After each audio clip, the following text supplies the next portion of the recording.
Let's open some new opportunities and add loads of blocks to Minecraft.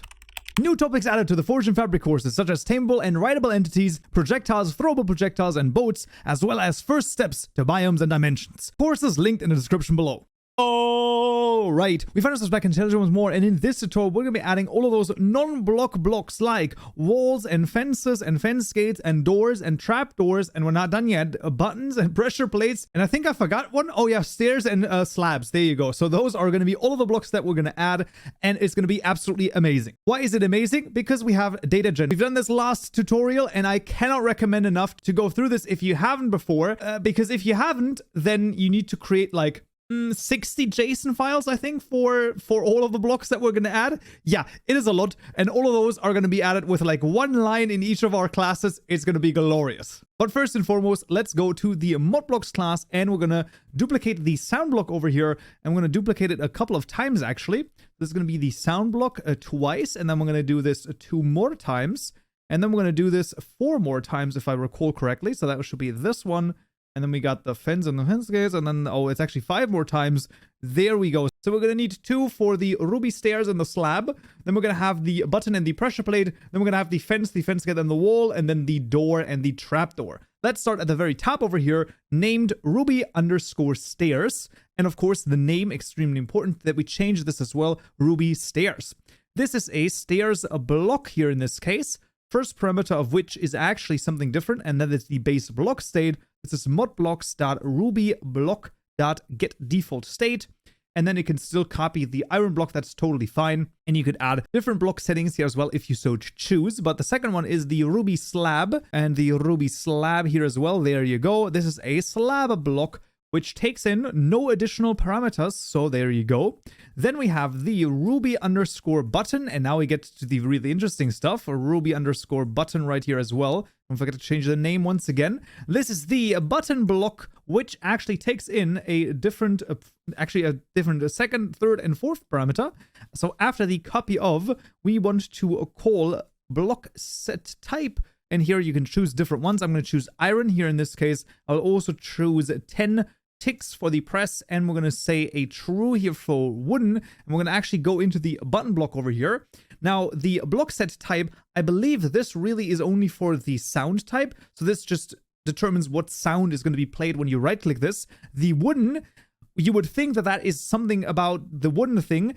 Literally the only thing that the wooden does over here is actually whether or not it can be powered by an arrow. That's literally all that there is to it for the wooden, I'm pretty sure. So I don't know why they called it wooden. They could have also just called it something like pressable by arrow or something like that. But that's what the boolean over here does. And the press tick, of course, is how many ticks it's going to stay on for giving a redstone signal. Then we have the ruby_pressure_plate over here. Of course, changing name here as well. ruby_pressure_plate. And this is a, can you guess it? A pressure plate block, exactly, which takes in a different first parameter, and that is an activation rule. You can start typing activation rule, and you can see you have either mobs or everything. We're going to choose everything over here. Second parameter are the block settings, and then the third parameter is the block set type again. We're going to once again choose iron over here, and there we go. Then we get to the ruby_fence, and here as well, ruby_fence, and this is of course a fence block here in this case. No additional settings needed. Similar here, ruby_fence_gate, and that is going to be the ruby_fence_gate,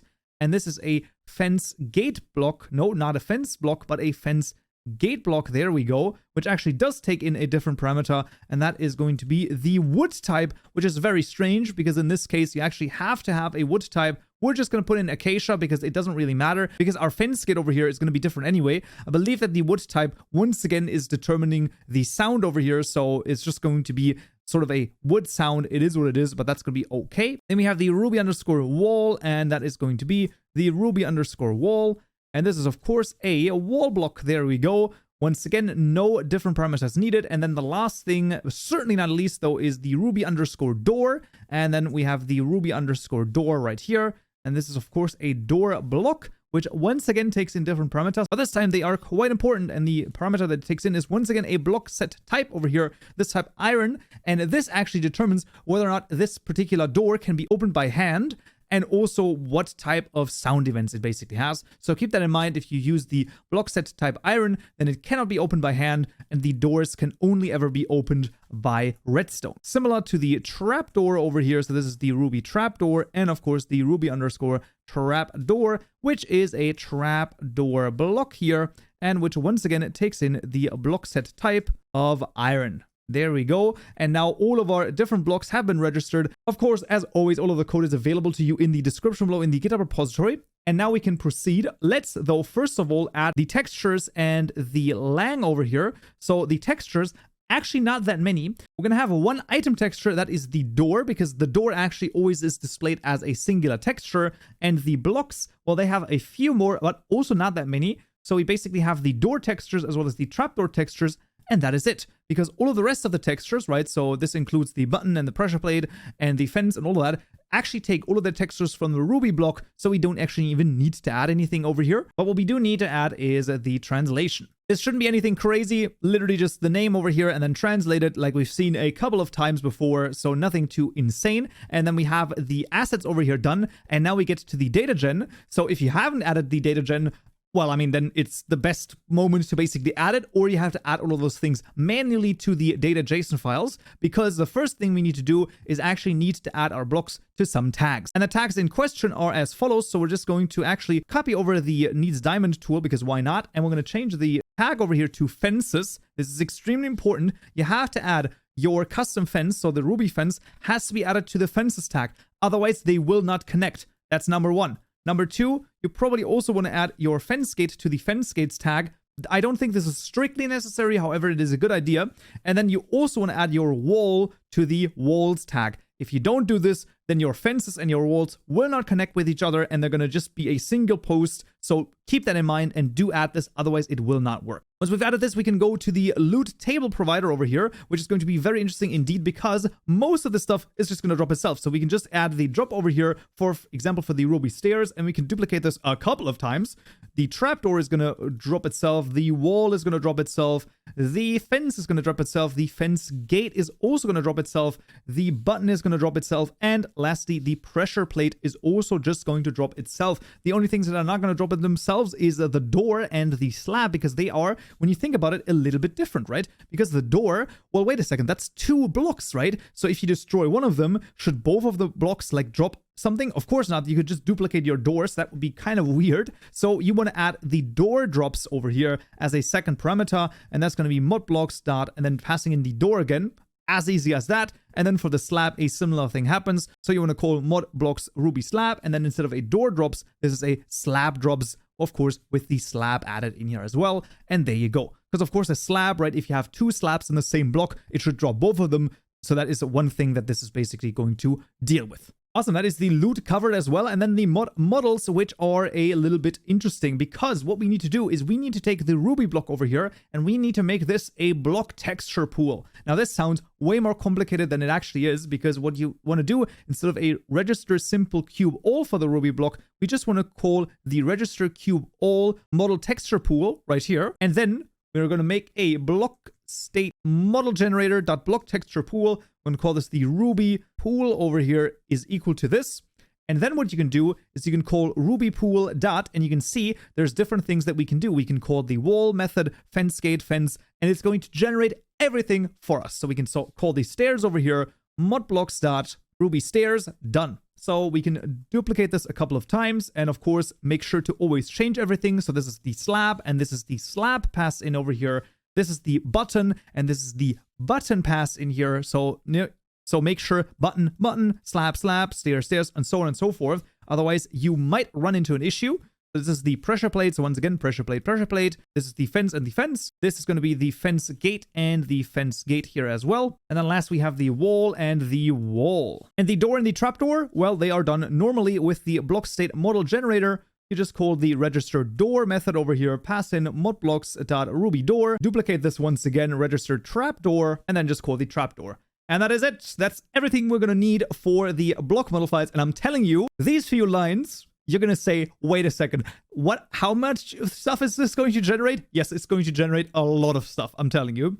And one last thing that I just wanted to sort of nudge you towards, or just show you, basically in the mod recipe provider, you can basically call the offer slab recipe. There is a stair recipe, create stair recipe, which you can use. And I think that there's a couple more. I think there's a pressure plate one as well. The button one does not exist. I think there's a door. So highly recommended to take a look at those. Now, do keep in mind, if it's a create X recipe, right? Then when you put in the output, so this would be the modblocks.ruby door, and then here is the ingredient, which of course would be mod items.ruby, right? And because this is an ingredient, you actually have to make this an ingredient. So you want to call ingredient.ofItems and then pass in the Ruby over here. Here, you still have to get the criterion as well as an offer too. So keep that in mind. You always have to, if it's a create X recipe, you always also have to call the criterion and the offer too, otherwise it's not going to be generated properly. So just keep that in mind. If you do that, if it is a offer recipe, then it's going to work totally fine, because then you pass in the exporter here, like in the blasting and stuff like that. So then it's going to be totally fine. And now that we've covered everything, let's run the data gen over here, which is going to generate,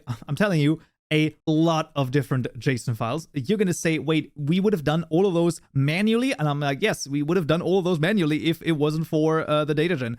And you're going to say, you know what, I think data gen is actually a good idea.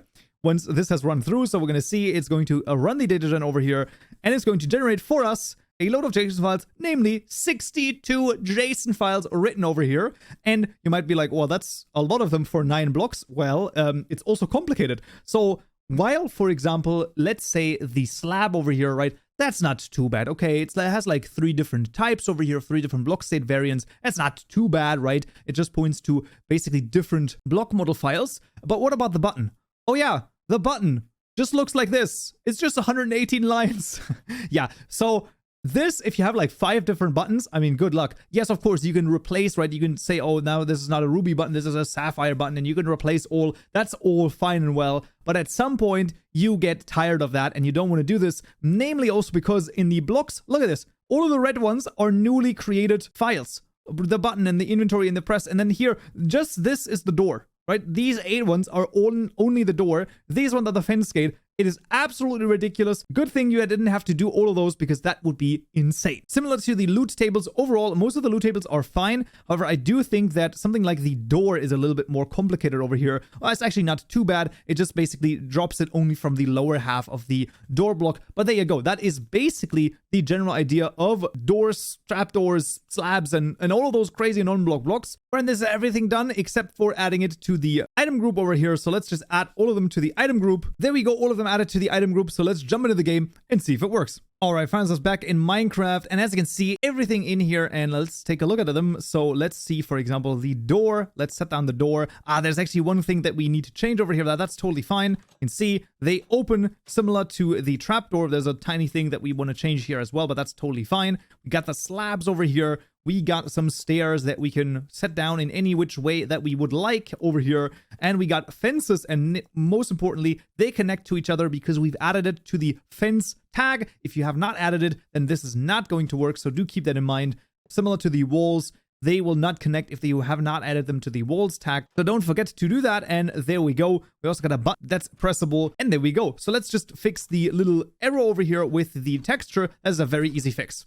It is as easy as going to the tutorial mode class over here and then just saying block render layer map dot instance dot put block, and we want to put the modblocks.ruby door under the render layer of get cutout. So we can actually just say get cutout. There we go. Duplicate this and do the same with the trapdoor, and then this is going to be fixed. Before we jump into the game, we want to go to the Ruby door and the trapdoor, and either if you have copied over the door blocks over here, right? So if you, for example, copy over an iron door, that's totally fine. Then you don't have to do anything. However, if you're copying over a block that is not the door or the trapdoor, you have to call the non-opaque over here.